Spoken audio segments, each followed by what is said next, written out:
حي على الفلاح.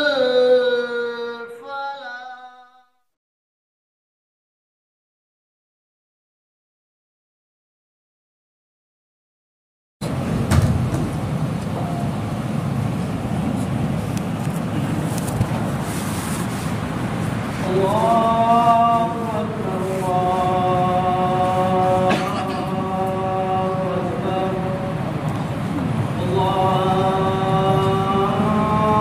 أكبر الله أكبر أشهد أن لا إله إلا الله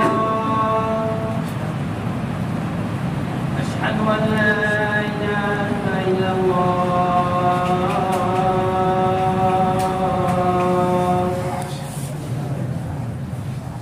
أشهد أن محمدا رسول الله أشهد أن محمدا رسول الله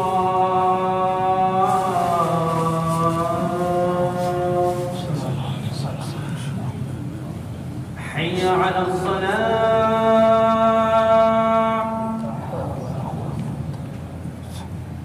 حي على الصلاة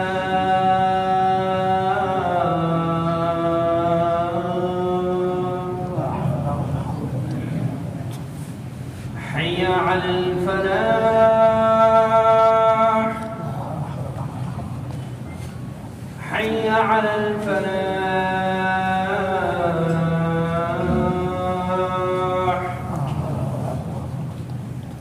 الله أكبر الله أكبر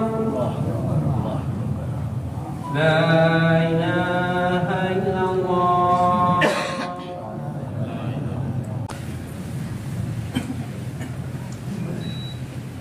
الحمد لله نحمده ونستعينه ونستغفره ونعوذ بالله من شرور أنفسنا ومن سيئات أعمالنا من يهده الله فلا مضل له ومن يضلل فلا هادي له وأشهد أن لا إله إلا الله وحده لا شريك له وأشهد أن محمدا عبده ورسوله يا أيها الذين آمنوا اتقوا الله حق تقاته ولا تموتن إلا وأنتم مسلمون يا أيها الناس اتقوا ربكم الذي خلقكم من نفس واحدة وخلق منها زوجها وبث منهما رجالا كثيرا ونساء واتقوا الله الذي تساءلون به والأرحام إن الله كان عليكم رقيبا يا أيها الذين آمنوا اتقوا الله وقولوا قولا سديدا يصلح لكم أعمالكم ويغفر لكم ذنوبكم ومن يطع الله ورسوله فقد فاز فوزا عظيما أما بعد فإن خير الحديث كتاب الله وخير الهدي هدي محمد صلى الله عليه وسلم وشر الأمور محدثاتها وكل محدثة بدعة وكل بدعة ضلالة والضلالة في النار. أعوذ بالله من الشيطان الرجيم بسم الله الرحمن الرحيم وأنتم الأعلون إن كنتم مؤمنين.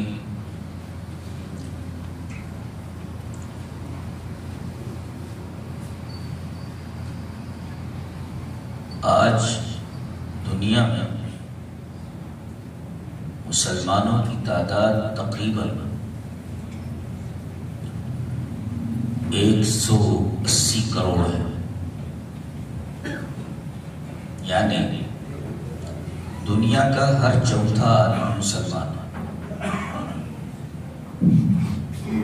ابھی دیکھو یہ موبائل میں لگے ہوئے ہیں، بند کرو سب موبائل بند کرو تم.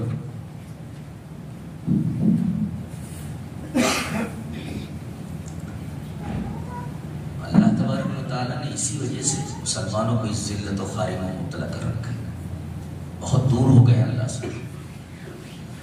تو ہم کیا کہہ رہے تھے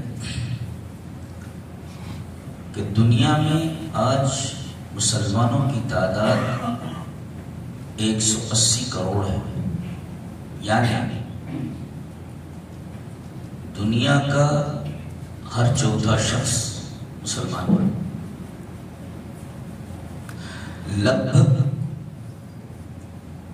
58 ممالک دنیا کے ایسے ہیں جن کے حکمران مسلمان، یعنی تقریباً 58 حکومتیں ایسی، 58 ملک ایسے جن کے تاجدار اور جن کے حکمران مسلمان۔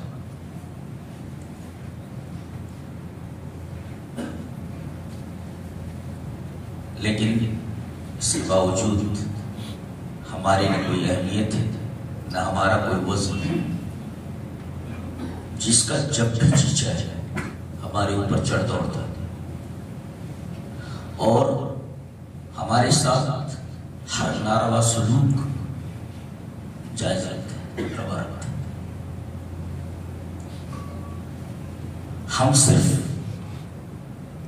احتجاج کر سکتے ہیں، بالفاظ دیگر مسلمان آج ایک احتجاجی قوم بن کر رہے ہیں۔ سوال یہ ہے کہ مسلمانوں کی اس ضبط حالی، اس تنزلی اور اس زوال کا سبب کیا ہے؟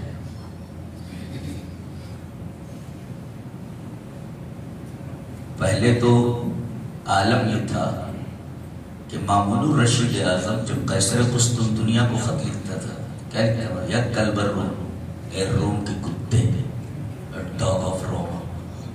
یہ عظمت تھی، یہ عظمت تھی۔ ایسا کیوں ہوا؟ تھے اس قدر عظیم کہ پیروں میں تاج تھی، تھے اس قدر عظیم کہ پیروں میں تاج تھی، اتنے ہوئے ذلیل کے جوتوں میں آ گیا۔ یہ ہمارا حال ہے۔ سبب تو ہونا چاہیے نا، کچھ ریزن ہونا چاہیے نا عروج سے زوال کی طرف جانے کا۔ غور کرنے پر ایک تجزیہ کار اس نتیجے پر پہنچتا ہے کہ اس کے بنیادی 5 اسباب ہیں۔ There are 5 reasons۔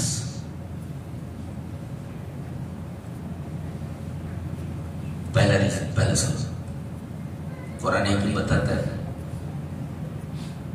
کہ توحید تو ہے مسلمانوں کے پاس مگر خالص نہیں، اس میں انہوں نے شرک کو ملا رکھا ہے۔ سب سے بڑی مصیبت ہوئی ہے، اللہ نے فرمایا الذین آمنوا وَلَمْ يَلْبِسُوا إِيمَانَهُمْ بِظُلْمٍ أُولَٰئِكَ لَهُمُ الْأَمْنُ وَهُمْ مُهْتَدُونَ۔ جو لوگ ایمان لائے اور انہوں نے اپنے ایمان میں ظلم نہیں ملایا۔ صحابہ نے یہ پوچھا تھا کہ اللہ کے رسول ہم میں سے کون ہے جو ظلم نہیں کرتا اپنے اوپر؟ تو نبی نے فرمایا یہاں ظلم سے مراد اپنے اوپر ظلم نہیں ہے بلکہ یہاں ظلم سے مراد شرک ہے۔ تو جو لوگ ایمان لائے اور انہوں نے اپنے ایمان میں شرک کی آمیزش کر لی، شرک کو مکس کر لیا، ملا لیا، تو ان کے پاس توحید کہاں رہے گی؟ اللہ تبارک و تعالیٰ کو خالص چیز پسند، ملاوٹ والی چیز سے بالکل پسند نہیں، بالکل نہیں، ملاوٹ والی چیز قطعاً پسند نہیں، وہ نہ کے برابر ہے، اسے ہر چیز خالص چاہیے۔ اور جب بندہ تمام طرف سے مایوس ہو کر کے جب صرف اللہ تعالیٰ کی طرف سے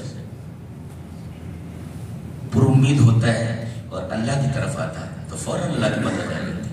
آپ نے دیکھا ہوگا کہ پانی ایسے پھیلا ہوتا ہے تو بہنے کا جو زور ہوتا ہے بہت کم ہوتا ہے، لیکن یہ پھیلا ہوا پانی آگے چل کر کے ایک پتلے راستے پر آ جائے۔ پانی پھیلا ہوا ہے اور اس کے بعد یہ پانی پورا کا پورا آگے چل کر کے ایسی جگہ پر آ جائے کہ وہاں راستہ تنگ ہے تو آپ دیکھیں گے کہ پانی کا فورس بڑھ جاتا ہے، پانی کا فورس بڑھ جاتا ہے، کافی تیز ہو جاتا ہے، اس لیے کہ پانی زیادہ ہے اور جگہ کم ہے۔ تو ایسے ہی جب بندہ تمام طرف سے مایوس ہو کر کے صرف رب تعالیٰ کی طرف مخلص ہو کر کے آ جاتا ہے، فوراً مدد آ جاتی ہے۔ اللہ تبارک و تعالیٰ کو ملاوٹ قطعاً پسند نہیں، تو ہم نے تو اپنے توحید کے اندر، اپنی توحید کے اندر ہم نے شرک کو ملا لیا تو ہمیں امن کہاں ملے گا؟ اللہ نے فرمایا ہم امن کی گارنٹی دیتے ہیں، شانتی کی گارنٹی دیتے ہیں اس وقت جب تم اپنے ایمان کو، اپنی توحید کو خالص رکھو گے۔ الذین آمنوا ولم یلبسوا ایمانهم بظلم اولئک لهم الامن وهم مہتدون۔ آج مسلمان بے امنی کا شکار ہے، اشانتی کا شکار ہے۔ اس کی واحد وجہ یہ کہ انہوں نے اپنی توحید کے اندر شرک ملا لیا۔ خالص توحید سے امن آتا ہے۔ لوگ آج امن اور شانتی کی تلاش میں ہیں۔ قرآن حکیم اس کا علاج بتاتا ہے۔ بہت ہائیسٹ لیول کی کتاب ہے، بہت ہائیسٹ لیول کی کتاب ہے۔ کہتا ہے کہ پوری دنیا امن کی تلاش میں، شانتی کی تلاش میں، سکون کی تلاش میں۔ میں بتاتا ہوں سکون کہاں ہے۔ سارے لوگ اگر صرف ایک اللہ والے ہو جائیں، امن ویسے قائم ہو جاتا ہے۔ الذین آمنوا ولم یلبسوا ایمانهم بظلم اولئک لهم الامن وهم مہتدون۔ تو پہلی چیز تو یہ ہے کہ مسلمانوں نے اپنی توحید میں شرک کو ملا لیا ہے۔ اللہ نے ایک جگہ فرمایا وما یؤمن اکثرهم باللہ الا وهم مشرکون۔ مسلمانوں کی اکثریت ایسی ہے جو ایمان کی دعوے دار تو ہے مگر ایمان کے ساتھ شرک بھی کیے جا رہے ہیں۔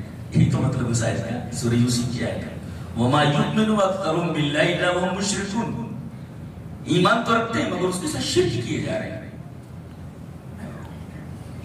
صاحب روح المعانی لکھا ہے کہ من اولئک عبدۃ القبور الناظرون لها، کہ اس سے مراد وہ قبر کے پجاری ہیں جو قبر کے اوپر جاتے ہیں اور قبروں کے لیے نظر و نیاز کرتے ہیں اور ان سے نفع اور نقصان کی امید رکھتے ہیں، ان میں داخل ہیں۔ کہتے تو ہیں کہ ہم ایمان والے ہیں لیکن در حقیقت شرک کیے جا رہے ہیں۔ تو توحید میں شرک آمیزش ہے، پہلا سبب ہے ہماری بربادی کا، ہمارے زوال کا، ہمارے تنزل کا۔ دوسرا سبب قرآن حکیم سے دوری ہے۔ آج کتنے لوگ ہیں پوچھا جائے کہ سورہ فاتحہ کا ترجمہ کیا ہے، کیا مطلب اس کا؟ کچھ معلوم؟ بعض لوگوں کو تو لا الہ الا اللہ محمد رسول اللہ کا صحیح سے ترجمہ معلوم ہے۔ کہاں سے کہاں آ گئے؟ لوگ کہہ رہے ہیں کہ ہم پریشان ہیں۔ پریشانی تو تم نے خود مول لی ہوئی۔ تو دوسری وجہ اور دوسرا سبب اور دوسرا ریزن قرآن حکیم سے دوری ہے۔ چلیے ایک حدیث پڑھ لیتے ہیں۔ حدیث اس طرح وان محمد بن جبیر بن مطعم عن ابیہ قال كنا مع رسول الله صلى الله عليه وسلم بالجحفة فخرج علينا فقال أليس تشهدون أن لا إله إلا الله وأني رسول الله وأن القرآن جاء من عند الله قلنا نعم قال فأبشروا فإن هذا القرآن طرفه بيد الله وطرفه بأيديكم فتمسكوا به ولا تهلكوا بعده أبدا۔ رواه الطبراني في المعجم الكبير۔ امام طبرانی اس حدیث کو ایسے ہی معجم الکبیر میں لائے ہیں۔ تو محمد ابن جبیر ابن مطعم اپنے باپ سے روایت کرتے ہیں، وہ کہتے ہیں کہ ہم لوگ مقام جحفہ میں تھے۔ اچانک نبی کریم صلی اللہ علیہ وسلم ہمارے سامنے آئے، صحابہ ہیں مقام جحفہ میں، نبی کریم صلی اللہ علیہ وسلم نکلے، فخرج علینا رسول اللہ صلی اللہ علیہ وسلم، رسول اللہ صلی اللہ علیہ وسلم نکلے، آپ نے فرمایا تین چیزیں فرمایا، الیس تشهدون ان لا الہ الا اللہ، کیا تم گواہی نہیں دیتے کہ اللہ کی سوا کوئی عبادت کے لائق نہیں؟ اللہ اکبر۔ اہل حدیثوں کی بنیاد الحمدللہ جی سر کٹ جائے مگر غیر کہنے سے نہیں جھکاتا ہے، یہ تو خصوصیت ہے نہیں، اور یہ بہت بڑی نعمت ہے جو آپ کو عطا ہوئی ہے۔ اس نعمت پر آپ جتنا فخر کریں کم ہے کہ آپ کو توحید کی دولت ملی اور ہوشیار ہے کہ اس میں شرک نہ ملنے پائے۔ بہت بڑی دولت عطا کی اللہ نے آپ کو۔ تو الیس تشهدون ان لا الہ الا اللہ، کیا توحید کی گواہی نہیں دیتے؟ اور اس کے بعد آپ نے فرمایا وانی رسول اللہ، کیا اس بات کی گواہی نہیں دیتے کہ میں اللہ کا رسول ہوں؟ لا الہ الا اللہ محمد رسول اللہ گواہی دیتے ہو نا، اللہ کے علاوہ کوئی معبود نہیں اور میرے علاوہ اب کوئی رسول آنے والا نہیں، میں ہی رسول ہوں۔ وَأَنَّ الْقُرْآنَ جَاءَ مِنْ عِنْدِ اللَّهِ، یہ قرآن جو تمہارے سامنے اللہ کی طرف سے آیا ہے۔ قُلْنَا نَعَمْ، تمام صحابہ کرام نے کہا کہ اللہ کے رسول ہاں یس، ہم مانتے ہیں کہ اللہ کے سوا کوئی عبادت ہے، گواہی دیتے ہیں اور یہ گواہی دیتے ہیں کہ آپ اللہ کے رسول ہیں۔ اور یہ گواہی دیتے ہیں کہ قرآن اللہ کی طرف سے آیا ہے۔ اب اللہ کے رسول صلی اللہ علیہ وسلم نے جواب میں فرمایا کہ اگر یہ 3 باتوں کی گواہی دیتے ہو فابشروا، تو بھی ہے خوش ہو جاؤ، خوش ہو جاؤ، فابشروا، میں تمہیں خوشخبری دیتا ہوں اس چیز کی کہ یہ قرآن جو ہے جس کے بارے میں نے سوال کیا کہ یہ قرآن اللہ کی طرف سے آیا ہے، گواہی دیتے ہو، تو جان لو کہ اس کا ایک سرا اللہ کے ہاتھ میں ہے، جیسے ایک سرا یہ اللہ نے پکڑ رکھا ہے اس کو ادھر سے، اور ایک سرا تمہاری طرف ہے، تمہارے ہاتھ میں۔ اب یہ جو قرآن ہے یہ تمہارا رابطہ اللہ سے جوڑ دیتا ہے۔ اگر ایک طرف وہ اللہ کے ہاتھ میں ہے اور دوسری طرف تمہارے ہاتھ میں، فتمسکوا بہ، مضبوطی سے پکڑ لو، ڈھیلا مت پکڑو، مضبوطی سے پکڑو، تو ولا تغلبوا بعدہ ابدا، دنیا کی کوئی طاقت تمہیں ہلاک نہیں کر سکتی۔ یہ ہے دنیا کی کوئی طاقت تمہیں جھکا نہیں سکتی۔ آپ نے دیکھا ہوگا ہیٹر ہوتا ہے نا، ہیٹر، جیسے ابھی پانی گرم ہوا ہے، ابھی نہانے کے لیے میرا اندر رکھا ہوا، وہ لوہے کا ایک ٹکڑا ہوتا ہے، اس لوہے کے ٹکڑے کو ایک بچے کے ہاتھ میں دے دیجیے، پکڑ لے گا اس کو، لے کر کھیلے گا اس کو۔ لیکن اگر اسی لوہے کے ٹکڑے کو جوڑ دیا جائے ساکٹ سے بجلی کے، تو بچہ تو کیا ایک ہاتھی بھی اس کے قریب جانے کی ہمت نہیں کرے گا۔ کیوں؟ اس لیے کہ اس لوہے کے ٹکڑے کا تعلق ایک طاقتور چیز کے ساتھ ہوتا ہے، کرنٹ کے ساتھ ہوتا ہے۔ جب تک تعلق نہیں تھا، ایک بچے کو ہٹا ہونا سے کیا کیسے لے آتے، بہت ڈسٹرب کرتا ہے بچے، پیچھے پیچھے بھگاؤ تو بچے کو، تو جب تک اس لوہے کے ٹکڑے کا تعلق کرنٹ جیسی طاقت کے ساتھ نہیں تھا، تب تک ایک بچے کو آپ دے دیجیے کھیلے گا اس سے۔ لیکن اگر اسی کا تعلق کرنٹ سے کر دیجیے جو کہ ایک طاقتور چیز ہے، تو بچے تو کیا ہاتھی بھی اس کو چھونے کی ہمت نہیں کرے گا، اس کے قریب جانے کی کوشش نہیں کرے گا، ہمت نہیں کرے گا۔ ایسے ہی قرآن کو ہم نے چھوڑ دیا، اوپر سے آیا ہے، اب ہم نے چھوڑ دیا، پکڑیں گے تو اوپر جائیں گے نا۔ اللہ فرماتے ہیں اِنَّا أَنزَلْنَاهُ، ہم نے اس کو نازل کیا ہے، اوپر سے آیا ہے، جب پکڑو گے تو اوپر جاؤ گے، چھوڑ دو گے تو نیچے گر جاؤ گے۔ سیدھی سی بات ہے، سیدھی سی بات ہے، اوپر سے آیا ہے، پکڑو گے تو اوپر جاؤ گے، چھوڑ دو تو نیچے گر جاؤ گے۔ اب جب اس کو اللہ نے پکڑ رکھا ہے ایک طرف اور دوسری طرف تم نے پکڑ رکھا ہے، یہ رابطہ جو ہے ہمارے درمیان، یہ جو تعلق ہے، یہ قرآن کے ذریعے ہمارا تعلق ہے۔ اور قرآن سے دوری کا عالم یہ ہے کہ ہم کو معمولی سورہ کا ترجمہ نہیں آتا ہے، تو قرآن سے دور ہیں۔ حضرت عمر رضی اللہ تعالیٰ عنہ کی روایت امام مسلم رحمہ اللہ کتاب صلاۃ المسافرین و قصرها کے اندر آیا ہے روایت اس طرح، قال عمر رضی اللہ تعالیٰ عنہ الا اما ان نبیکم قد قال ان اللہ یزع ان اللہ یرفع بهذا الكتاب اقواما ویزع بآخرین، رواہ مسلم کی کتاب صلاۃ المسافرین۔ حضرت عمر فرماتے ہیں سنو، تمہارے نبی کہہ کر گئے، اما ان نبیکم قد قال، تمہارے نبی کہہ کر گئے کیا؟ بے شک اس کتاب کے ذریعے اللہ قوموں کو اٹھائے گا، بلند کرے گا، اور اسی کتاب کے ذریعے لوگوں کو پست کر دے گا۔ جو پکڑیں گے اس کتاب کو وہ اوپر جائیں گے، بلندی کی طرف جائیں گے، عروج کی طرف جائیں گے۔ اس کتاب کو جو چھوڑ دیں گے وہ پستی کی طرف جائیں گے۔ سیدھا سا ہم لوگ 10x10 کے ایک مقام کے لیے، ایک چھوٹی سی جگہ کے لیے ترستے ہیں۔ صحابہ کرام جن کے پاس کچھ نہیں تھا، بکریاں چرانے والے، اونٹ چرانے والے، جن کے پاس سیدھے سے رہنے کے لیے جگہ نہیں تھی، تہذیب نہیں تھی، کوئی تمدن نہیں تھا۔ یہ قرآن تو آیا، کوئی بہت بڑا کالج نہیں تھا ان کے پاس، کوئی بہت بڑی یونیورسٹی نہیں تھی۔ اللہ، وہ چھوٹی سی ایک مسجد تھی، پہلے اس کے دروازے نہیں تھے، دروازہ نہیں تھا، کتے آتے تھے گھومتے رہتے تھے، مسجد میں کتے گھومتے رہتے، دروازہ نہیں تھا، دیواریں مٹی کی، اور اوپر چھت کھجور کے پتوں کا، اور جس کے پلر تھے وہ کھجوروں کے تنوں کے، یہ مسجد تھی نبی کریم صلی اللہ علیہ وسلم۔ لیکن اس اسکول سے پڑھنے والے جتنے لوگ نکلے سارے کے ساتھ ریئل ہیروز تھے، ریئل ہیرو۔ وہ ایک چھوٹی سی مسجد نرسری آف ہیروز ہے، نرسری آف ہیروز، اور ایسے ایسے ہیرو نکلے ہیں، خدا کی قسم کہتا ہوں کہ دنیا کی ساری یونیورسٹیز مل کر کے اگر ایک صحابی بنانا چاہتے ہیں نہیں بنا سکتے۔ دعویٰ نہیں، کسی یونیورسٹی تھی چھوٹی سی، صحابہ سجدہ کرتے تھے تو بارش جب ہوتی تو پانی ٹپک کر کے پورا فرش گیلا ہو جاتا تھا. صحابہ سجدہ کرتے تو پیشانی کے اوپر مٹی لگ جاتی تھی, کیچڑ لگ جاتی تھی. یہ یونیورسٹی, اس سے نکلنے والا ہر شخص ہیرو, ریئل ہیرو.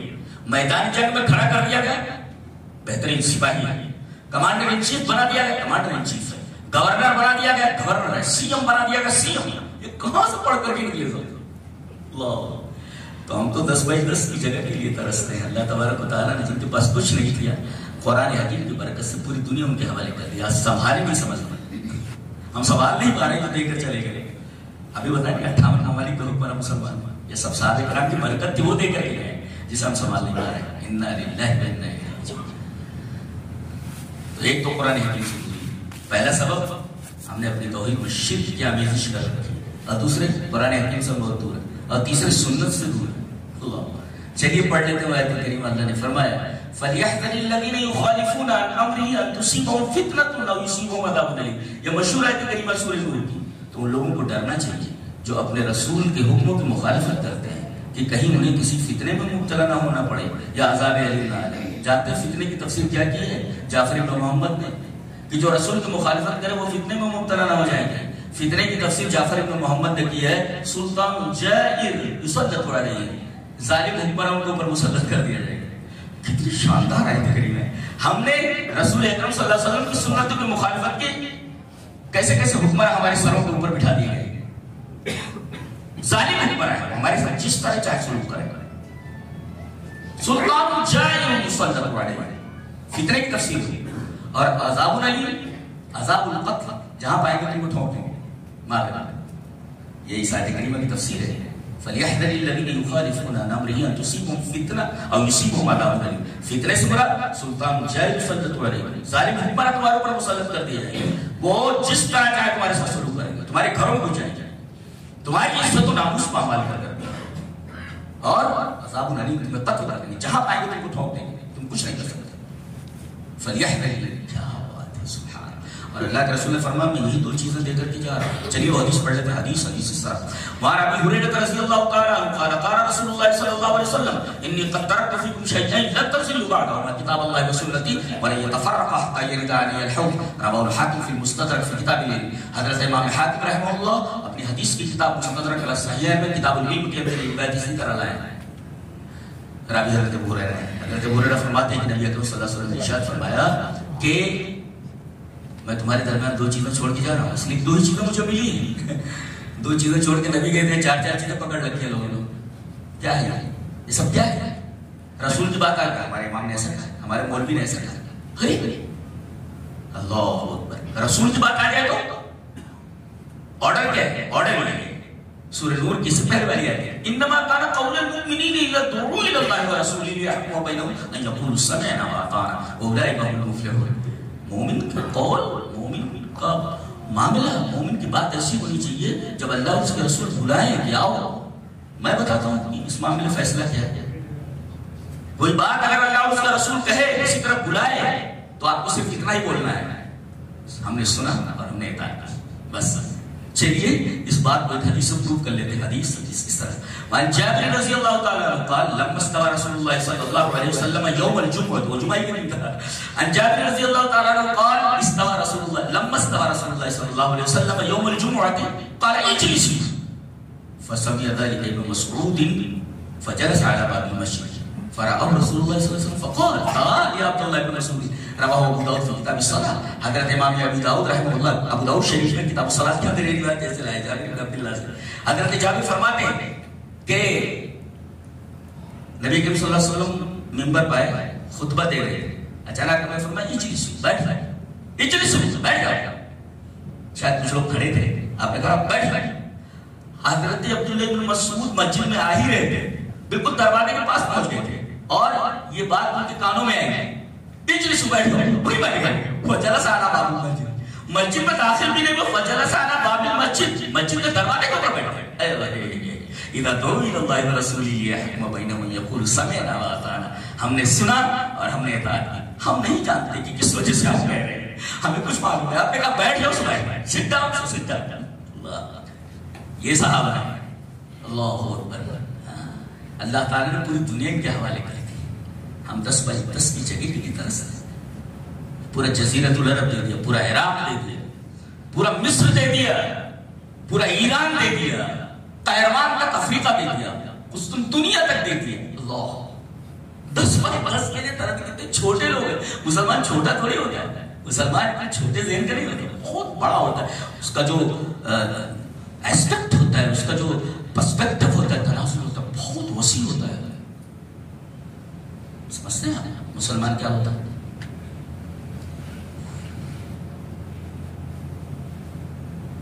پہلا سبق توحید میں شرک جامع خشنو، دوسرا سبق قرآن سے دوری، تیسرا سبق سنت سے دوری، سنت کی مخالفت، 3 چوتھا حب الدنیا، دنیا کی محبت۔ مرنا چاہو، مرنا تو ہے ہی، مرنے سے کیوں ڈرنا ہے؟ we have to die، مرنا ہی ہے، کہاں زندہ رہنا ہے؟ کس کو کون آیا ہے بیچارے کے لیے؟ آئیے وہ حدیث پڑھ لیں، حب الدنیا، حدیث اس طرح وعن ثوبان رضی اللہ تعالی عنہ قال قال رسول اللہ صلی اللہ علیہ وسلم یوشک الامم ان تداعى علیکم کما تداعى الاکلۃ الى قصعتها فقال قائل ومن قلة نحن يومئذ قال بل انتم يومئذ كثير ولكنكم غثاء كغثاء السيل ولينزعن الله من قلوب عدوكم المهابة منكم وَلَيَنْزَعَنَّ اللَّهُ مِنْ صُدُورِ عَدُوِّكُمُ الْمَهَابَةَ مِنْكُمْ وَلَيَقْذِفَنَّ اللَّهُ فِي قُلُوبِكُمُ الْوَهْنَ فَقَالَ قَائِلٌ يَا رَسُولَ اللَّهِ وَمَا الْوَهْنُ قَالَ حُبُّ الدُّنْيَا وَكَرَاهِيَةُ الْمَوْتِ رواه ابو داؤد في كتاب الملاحم۔ حضرت امام ابو داؤد رحمہ اللہ ابو داؤد شریف میں کتاب الملاحم کی روایت لائے، راوی جیسا کہ معلوم ہے حضرت ثوبان، بہت پیارے صحابی ہیں حضرت ثوبان۔ ان سے جتنی روایتیں ہیں حدیث کی کتابوں میں سب بڑی عجیب و غریب ہیں، سب بڑی عجیب و غریب ہیں۔ ثوبان رضی اللہ تعالیٰ وہ کہتے ہیں کہ نبی اکرم صلی اللہ علیہ وسلم نے ارشاد فرمایا کہ ایک زمانہ ایسا آئے گا، قریب ہے وہ زمانہ، کہ تمہارے اوپر دنیا کے تمام لوگ متحد ہو کر، اتحادی ہو کر، الائڈ ہو کر اس طرح ٹوٹ پڑیں گے جیسے بھوکے کھانے کو بٹ ٹوٹ پڑتے ہیں۔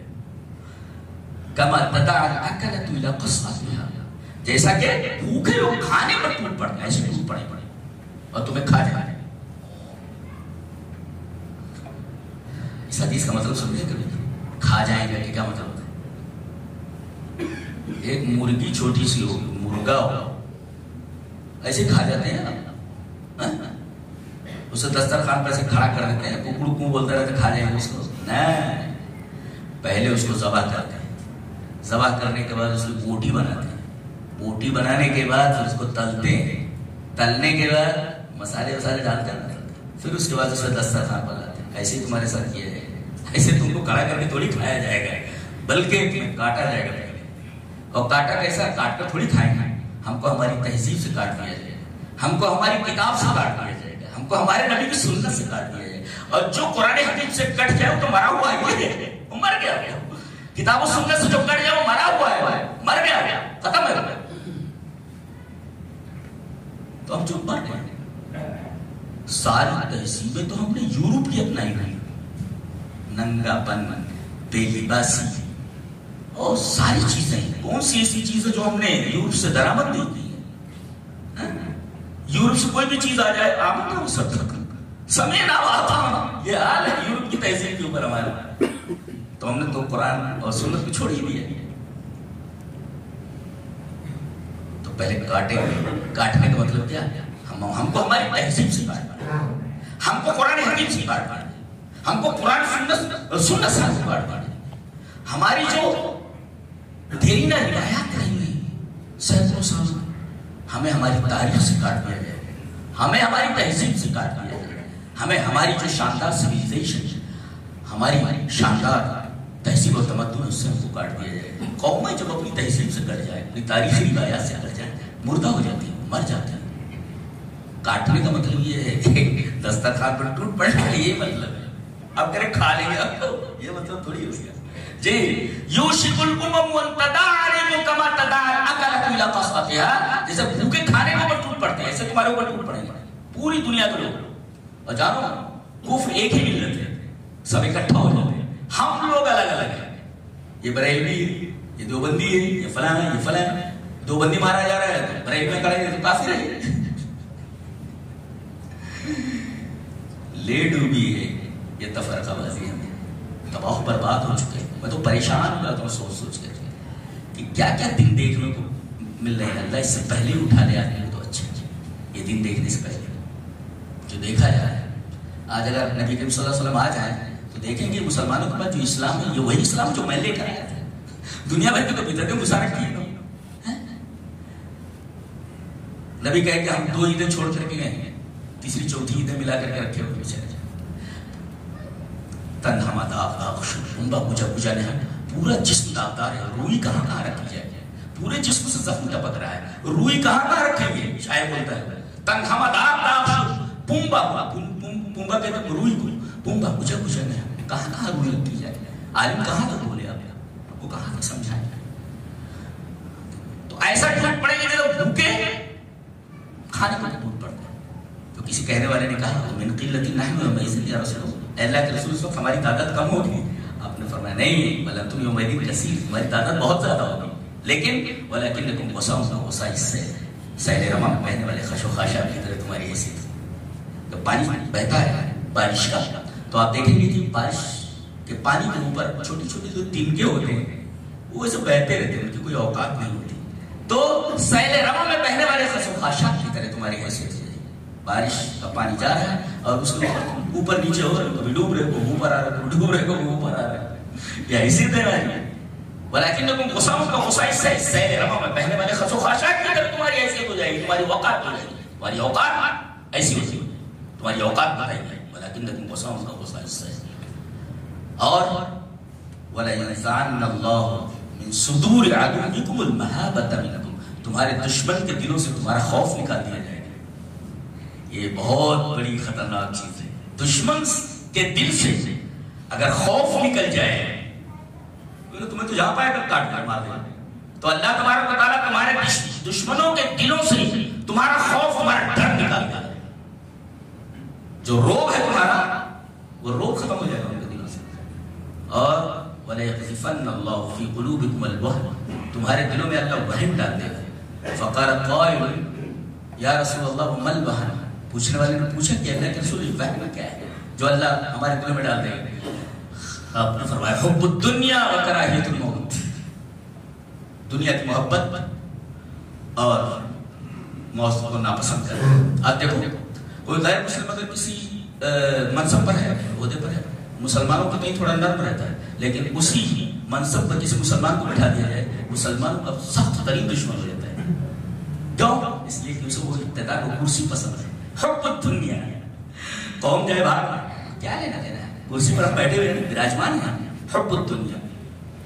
قرآن اور حدیث نے ہمیں ساری باتیں بتا دی, کس طرح ہمیں عروج ملا, کس طرح ہمیں زوال ملا, اور اس کی دوا کیا ہے سب بتا دیا گیا. حب الدنیا وکراہیت الموت.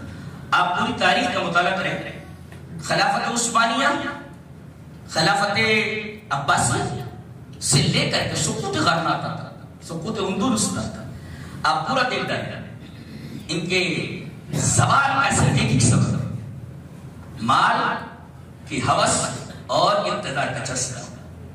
یہ ہے خلافت عباسیہ تباہ ہوئی, خلافت عثمانیہ تباہ ہوئی, اندلس تباہ ہوا. اس کے پیچھے آپ دیکھیں گے صرف اور صرف مال و دولت کی ہوس. یہاں مغلوں نے تقریباً 200 سال حکومت کی, بابر نے اس کی استھاپنا کی, اور اس کے بعد آخری جو تاجدار ہے بہادر شاہ ظفر, یہاں معاملہ ختم. The story is going to finish. ختم ہو گیا 200 سال پر پوری کہانی مغلوں کی. انہوں نے کیا کیا, صرف اور صرف انہیں زمینیں مسخر کرنے کی فکر تھی. کتنی زمینیں مل جائیں, ان سے لڑ رہے, ان سے لڑ رہے, یہاں خلافت کر رہے, وہاں خلافت کر رہے, بس زمینیں بڑھاؤ.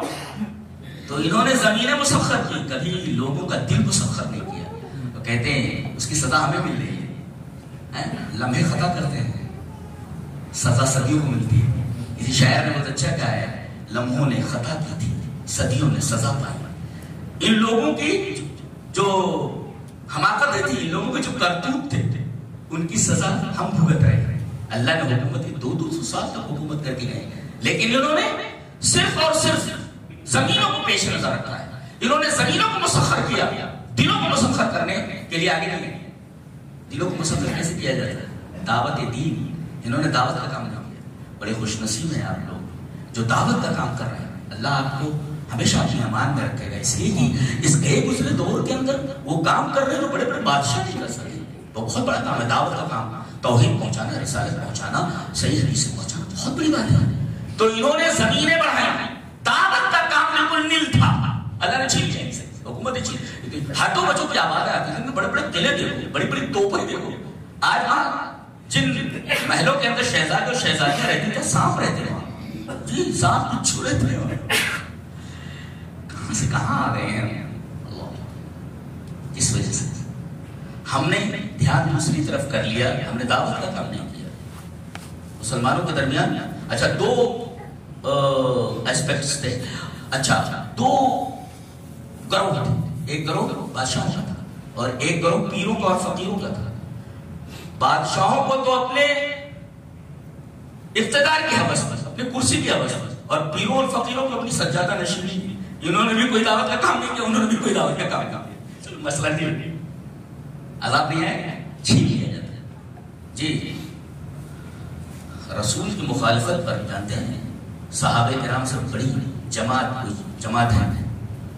انبیاء کرام کے بعد صحابہ کرام کی معظمت ہے کہ ان کے مثل پر سورج طلوع نہیں ہوئی. کہ بڑے لوگ تھے اور اتنے ہوشیار تھے. دنیا تباہ ہوتی ہے تو تباہ ہونے دو، آخرت حاصل نہیں آنے لگا ہے. بڑے ہوشیار لوگ تھے. سب کے لیے اللہ نے فرمایا رضی اللہ عنہم ورضوا عنہ. اللہ ان سے راضی ہو گئے، وہ اللہ سے راضی ہو گئے. کتنے ہوشیار لوگ تھے، اللہ کی رضا لے کر چلے. بڑے بدبخت ہیں ہم لوگ. 60-65 سال جو کوئی جیتا ہے، کتے بھی جی لیتے ہیں، کہاں جی لیتے، کتا بھی مر جاتا ہے کہاں جی لیتے. تو انسان ہے اور وہ بھی مسلمان ہے، ہم کو ایسے جینا جیسے کتا جیتا ہے. نہیں، کتے کی زندگی ہوئی. تو معاملہ یہ ہے، پیروں فقیروں کو سجادہ نشینی کی فکر، مسجدوں کی جگہ مزاروں پر حاضر ہے. مسجد خالی، مزاروں پر عورتوں اور مردوں کا ہجوم. مسجدوں میں کوئی 10 روپیہ دینے کے لیے تیار نہیں، مزاروں پر کروڑوں پھیل. سب کیا ہے؟ 200 سال کا حکومت کی مغلوں نے. آخر میں کیا ہوا؟ گردن کاٹ دی گئی بیٹوں کی. بہادر شاہ ظفر کے بیٹوں کی گردن کاٹ کر کے دشت میں لا کر رکھا گیا. دیکھ انجام ہوتا ہے. ایسا کرو ویسا کرو. تو حب الدنیا و کراہیت الموت، دنیا سے محبت اور موت سے نفرت، یہ چوتھا سبب. پہلا سبب گنو، توحید میں شرک کی ملاوٹ 2، قرآن سے دوری 2 نمبر، سنت سے دوری 3، حب الدنیا، دنیا کی محبت، اور اس کے بعد یہ چوتھی چیز رہ گئی تفرقہ بازی ہمارے درمیان بہت ہے. اللہ نے فرمایا وَاعْتَصِمُوا بِحَبْلِ اللَّهِ جَمِيعًا وَلَا تَفَرَّقُوا وَاذْكُرُوا نِعْمَةَ اللَّهِ عَلَيْكُمْ إِذْ كُنْتُمْ أَعْدَاءً فَأَلَّفَ بَيْنَ قُلُوبِكُمْ فَأَصْبَحْتُمْ بِنِعْمَتِهِ إِخْوَانًا. تم متفرق تھے، پتلی پتلی جو لڑیاں ہوتی ہیں رسی کی، انہیں ایک بچہ بھی توڑ سکتا ہے، لیکن تمام لڑیوں کو ملا کر ایک موٹی رسی بنا دی جائے تو اس سے بڑی بڑی جہازوں کو باندھا جاتا ہے، شپس کو باندھا جاتا ہے. جی تو وَاعْتَصِمُوا بِحَبْلِ اللَّهِ جَمِيعًا وَلَا تَفَرَّقُوا. سب مل کر کے قرآن حکیم کو اور حدیث کو مضبوطی سے تھام لو، اللہ کی رسی کو مضبوطی سے تھام لو. آج عالم کیا ہے؟ ہم مسالک میں بٹے ہوئے ہیں، ہماری طاقت بالکل کمزور ہو گئی. یہ ہماری کمزوری کا چوتھا ریزن ہے، خطرناک ریزن ہے. آئیے حدیث دیکھ لیتے ہیں. حدیث اس طرح وعن النعمان بن بشیر رضی اللہ تعالی عنہ قال قال النبي صلی اللہ علیہ وسلم علی المنبر من لم يشكر القليل لم يشكر الكثير ومن لم يشكر الناس لم يشكر الله. التحدث بنعمة الله شكر وتركها كفر. الجماعة رحمة والفرقة عذاب. رواه احمد في مسنده. حضرت امام احمد بن حنبل رحمہ اللہ اس حدیث کو اپنی حدیث کی کتاب مسند احمد کے اندر ایسے ہی لائے ہیں. راوی حضرت نعمان بن بشیر ہے. حضرت نعمان بن بشیر رضی اللہ عنہ نے فرمایا کہ نبی صلی اللہ علیہ وسلم نے منبر پر فرمایا، قال نبی صلی اللہ علیہ وسلم علی المنبر، منبر کے اوپر فرمایا کہ جو تھوڑی چیز پر شکر ادا نہیں کرتا وہ بڑی چیز پر شکر نہیں ادا کر سکتا. جو لوگوں کا شکریہ نہ ادا کرے وہ اللہ کا شکریہ نہیں ادا کرتا. اور نعمت کو بیان کرنا یہ اللہ کا شکر ہے، اور نعمت کو بیان نہ کرنا یہ ناشکری ہے. اور اتحاد یہ اللہ کی رحمت ہے. جماعت و رحمت، جماعت کے ساتھ رہنا، اتحاد کے ساتھ رہنا یہ رحمت ہے. والفرقۃ عذاب، اور تفرقہ بازی عذاب ہے. اسی عذاب میں ہم مبتلا ہیں. تو ایک تو ہم بٹے ہوئے ہیں مختلف فرقوں میں، اس سے ہماری طاقت بہت کمزور ہو گئی ہے. پانچواں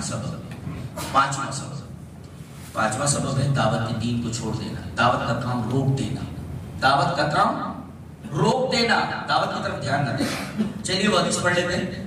اور حدیث جانتے ہیں جیسے صوبان ایک عجیب و غریب صحابی ہیں، یہ سر رسول اللہ صلی اللہ علیہ وسلم، رسول اللہ صلی اللہ علیہ وسلم کے رازدار ہیں، جن کی روایت پڑھنے کا حضرت حذیفہ ابن یمان. یہ وہی راوی ہیں.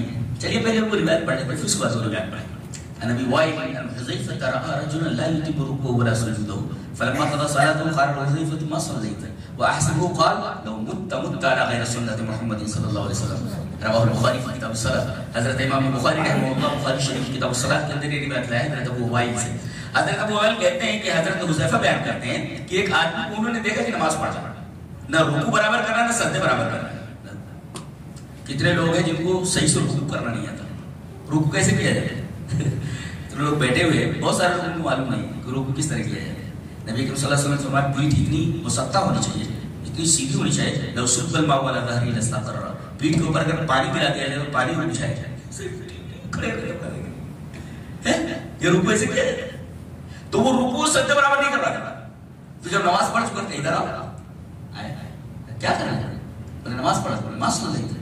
تم نے نماز نہیں پڑھی؟ کہا کہ نماز ہی تو پڑھ رہا تھا. بولے نماز تو نے نہیں پڑھی. اور آگے آپ نے فرمایا وَأَحْسَبُهُ قَالَ لَوْ مُتَّ عَلَىٰ غَيْرِ سُنَّتِ، ایسے نماز پڑھتے ہوئے اگر مر گیا تو تیری موت تو سنت رسول پر تو نہیں ہوئی. کتنی خراب نمازیں پڑھتے ہیں. اب یہ نمازیں ہمارے لیے کیا کر سکتی ہیں؟ پتہ نہیں سر کے اوپر جاتی ہیں کہ نہیں جاتی ہیں، وہیں سے پھینک دی جاتی ہیں. اللہ بہتر جانے.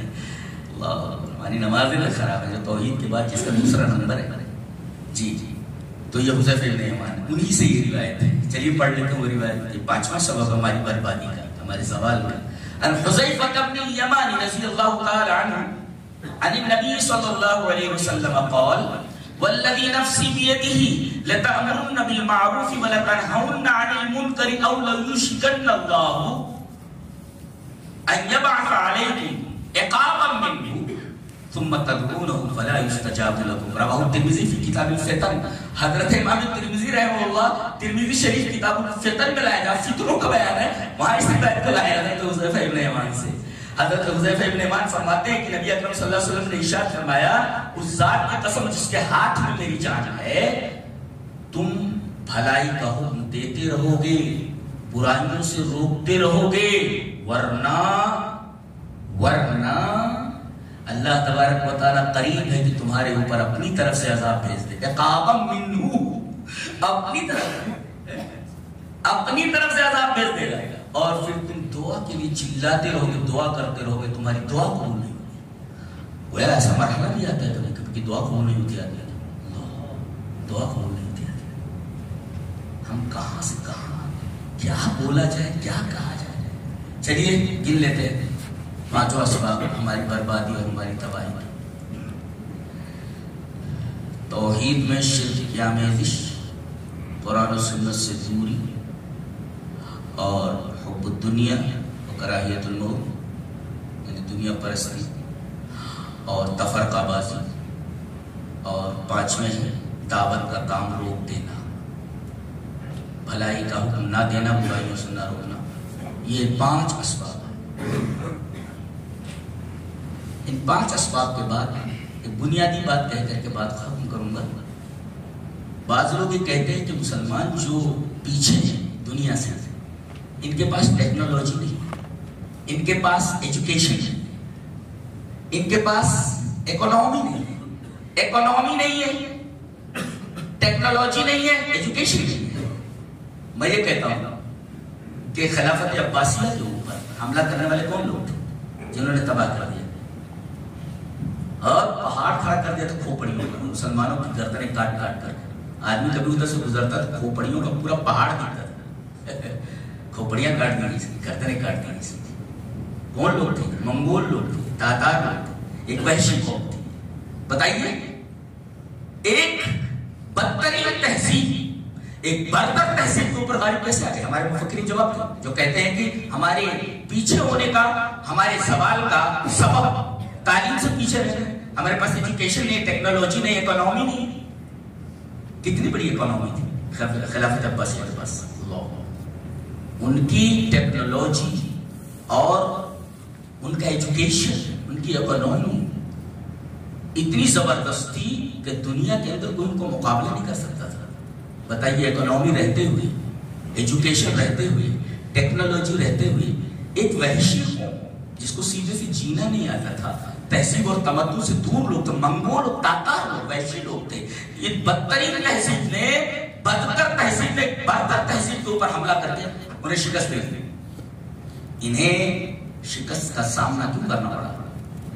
تو جو جواب دیتے ہیں کہ بھئی ایجوکیشن نہیں ہے، اکانومی نہیں ہے، دوسری چیز نہیں ہے، کوئی سبب اور ہے. وہ سبب جو میں نے بیان کیا وہی ہے. کہتے ہیں اندلس اس کا زوال ہوا، اسپین میں تباہ و برباد ہوا. کیوں؟ اس کی وجہ کیا ہے؟ ایجوکیشن نہیں تھا. ایجوکیشن اور تعلیمی ترقی اندلس کے اندر اتنی زیادہ تھی کہ یورپ کے طلبہ جاتے تھے، اسٹوڈنٹ جاتے تھے اندلس میں پڑھنے کے لیے. ورنہ یورپ کے پاس کیا بھوکا ننگا تھا. یورپ جنہیں آج میزائلیں بنانے پر اور ٹیکنالوجی پر بڑا فخر ہے، بھوکے ننگے تھے. یہ اندلس سے پڑھ کے آئے ہیں. مسلمانوں نے ان کو کھانا بھی دیا، کپڑا بھی دیا، پڑھایا بھی، فری میں پڑھاتے تھے. یہ مسلمانوں کا احسان ماننے کے بجائے مسلمانوں کے سر پہ سوار ہے. احسان فراموش اور بدترین قوم. تو تعلیم، ایجوکیشن اتنا زبردست تھا، لیکن پھر بھی کیوں تباہ ہوا اندلس؟ کوئی ریزن تھا نا. اس لیے کہ انہیں ٹیکنالوجی نہیں بچا سکتی، ایجوکیشن نہیں بچا سکتی، دوسروں کے ہاتھ میں چلا جاتا. اور وہاں مسلمانوں کے ساتھ جو سلوک روا رکھا گیا وہ تاریخ کا خوفناک باب ہے. مورخ اگر تاریخ لکھتا ہے تو اس کا قلم کام جاتا ہے. ہم نے تاریخ پڑھی، ہم جانتے ہیں، ہم اس کی اسکالر ہیں. جی اچھا، اسی طریقے سے آپ دیکھیں خلافت عباسیہ کا وہ حال ہے، اندلس کا یہ حال ہے، اور اس طرح یہاں مغلوں کا یہ حال ہے. اسی طریقے سے خلافت عثمانیہ کا بھی یہ حال ہے. خلافت عثمانیہ کا معاملہ ایسا تھا، آدھی دنیا کے اندر اس کا سکہ چلتا تھا. خلافت عثمانیہ کا کیوں تباہ ہوا؟ ایجوکیشن نہیں تھا، اکانومی نہیں تھی، تعلیمی ترقی نہیں تھی. سب غلط باتیں، یہ دوسری چیز ہے. ہاں آگے بڑھنا چاہیے اس میں، لیکن بنیاد کچھ اور ہے. ایک مثال دیتا ہوں میں، بتانے ملاقات کا زندہ بھی رہے گی. جی ایک محلے کے اندر پورا محلہ ہے، وہاں پر گندگی کا ایک ڈھیر ہے جو آج مسلمانوں کی پہچان ہے. گندگی کے ڈھیر جہاں نظر آئے فوراً فیصلہ کر دیا تھا اچھا ہے ہم مسلمان رہتے ہیں. تو ایک محلے میں گندگی کا ڈھیر ہے، اور کچھ دنوں کے بعد دیکھا جاتا ہے کہ اس گندگی کے ڈھیر سے جو تعفن اٹھ رہا ہے، جو سڑاہٹ اٹھ رہی ہے، جو جراثیم نکل رہے ہیں، پورا محلہ بیمار ہے، سارے بچے بیمار ہوئے، لوگ بیمار ہوئے. اب سروے کرنے کے لیے آتے ہیں ڈاکٹر، WHO والے آتے ہیں.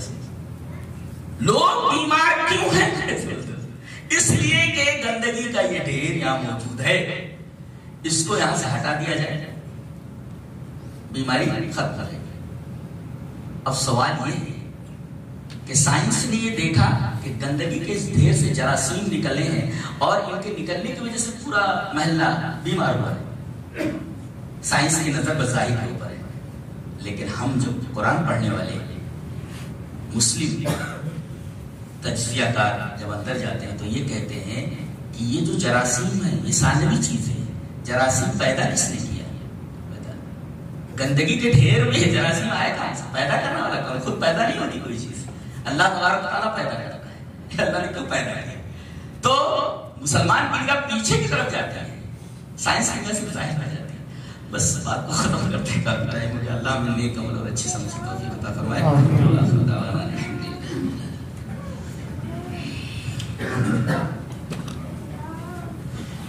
ان الحمد للہ نحمده ونستعينه ونستغفره ونعوذ بالله من شرور انفسنا ومن سيئات اعمالنا من يهده الله فلا مضل له ومن يضلل فلا هادي له وأشهد أن لا إله إلا الله وحده لا شريك له وأشهد أن محمدا عبده ورسوله يا أيها الذين آمنوا اتقوا الله حق تقاته ولا تموتن إلا وأنتم مسلمون يا أيها الناس اتقوا ربكم الذي خلقكم من نفس واحدة وخلق منها زوجها وبث منهما رجالا كثيرا ونساء واتقوا الله الذي تساءلون به والأرحام إن الله كان عليكم رقيبا يا أيها الذين آمنوا اتقوا الله وقولوا قولا سديدا يصلح لكم أعمالكم ويغفر لكم ذنوبكم ومن يطع الله ورسوله فقد فاز فوزا عظيما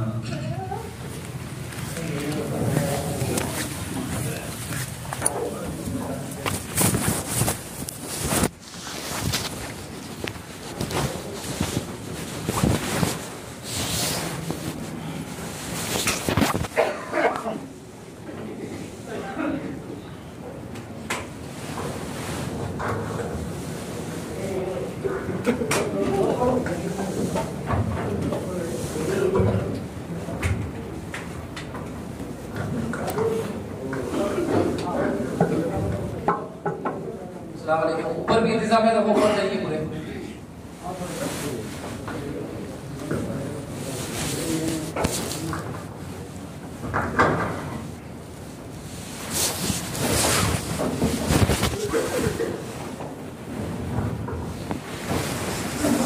الله أكبر الله أكبر أشهد أن لا إله إلا الله أشهد أن محمد رسول الله حي على الصلاة حي على الفلاح قد قامت الصلاة قد قامت الصلاة الله أكبر الله أكبر لا إله إلا الله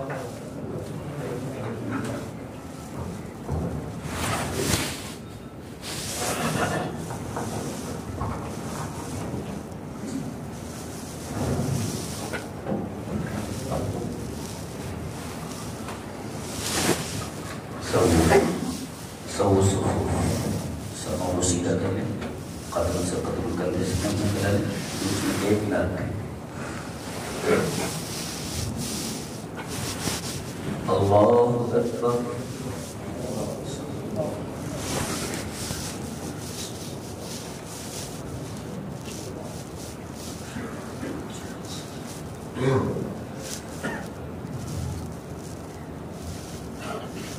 الحمد لله رب العالمين الرحمن الرحيم مالك يوم الدين إياك نعبد وإياك نستعين اهدنا الصراط المستقيم صراط الذين أنعمت عليهم غير المغضوب عليهم ولا الضالين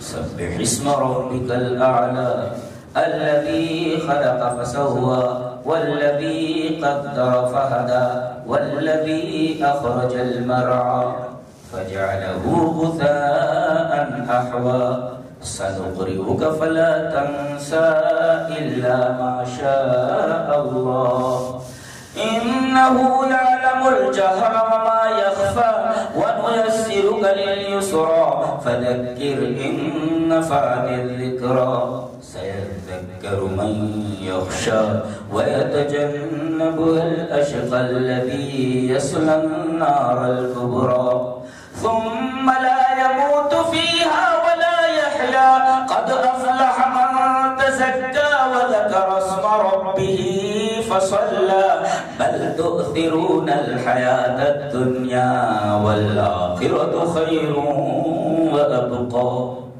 إن هذا لفي الصحف الأولى صحف إبراهيم وموسى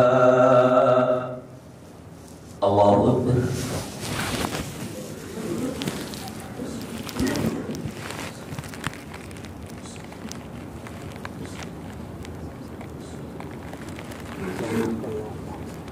سمع الله لمن حمده ربنا ولك الحمد الله أكبر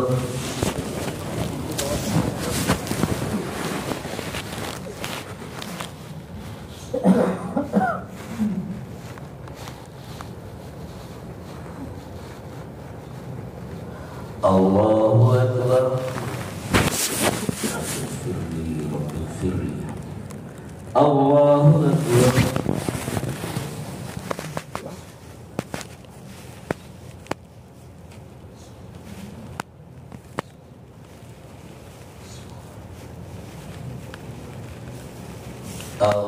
الله أكبر الحمد لله رب العالمين الرحمن الرحيم مالك يوم الدين إياك نعبد وإياك نستعين اهدنا الصراط المستقيم صراط الذين أنعمت عليهم غير المغضوب عليهم ولا الضالين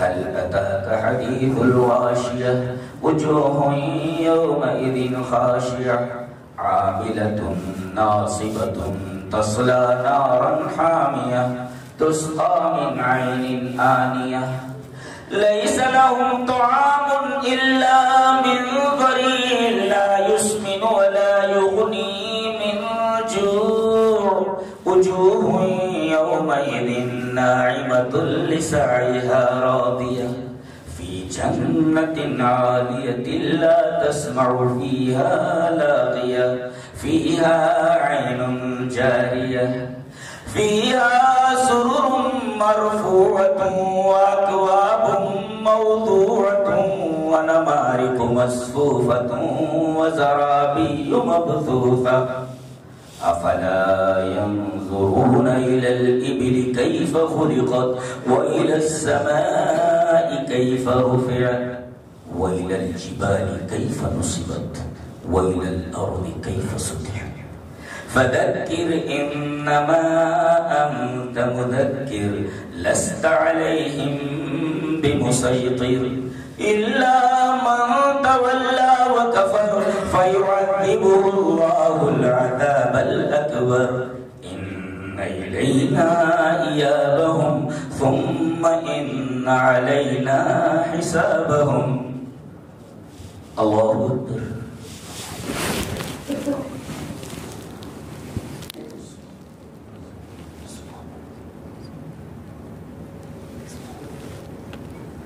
سمع الله لمن حمده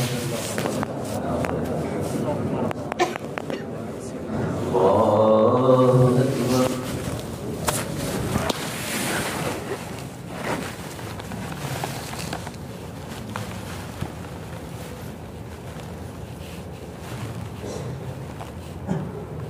الله أكبر الله أكبر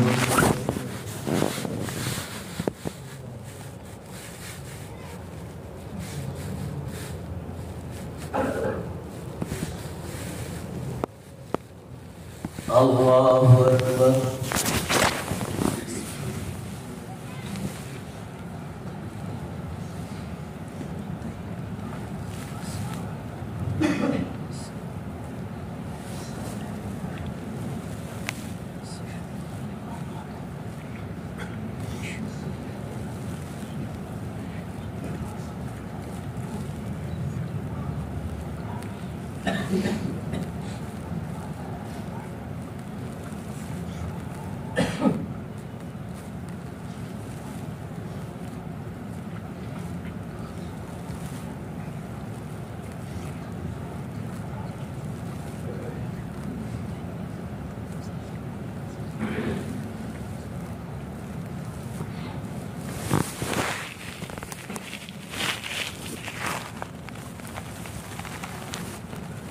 السلام عليكم ورحمة الله السلام عليكم ورحمة الله الله أكبر